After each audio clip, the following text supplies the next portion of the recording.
miles an hour. The pressure was 29.84 inches and falling. Elsewhere around the area, The National Weather Service in Chicago has issued a severe thunderstorm warning for Ogle County in north-central Illinois, northwestern DeKalb County in north-central Illinois, southern Winnebago County in north-central Illinois, southern Boone County in north-central Illinois until 9:45 p.m.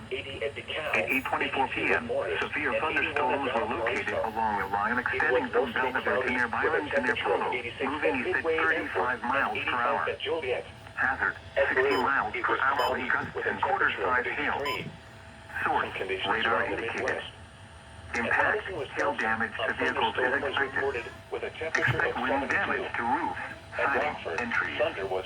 Locations impacted include Rockford, Belvedere, Ross Park, McChesney Park, Rochelle, Poplar Grove, Byron, Oregon, Mount Morris, Polo, Rockford Airport, Candlewick Lake, Cherry Valley, Winnebago, Davis Junction, Pecatonica, Kirkland, Hillcrest, Kingston, Stillman Valley, Timberlane, Lost Nation, New Milford, Creston, and Lindenwood.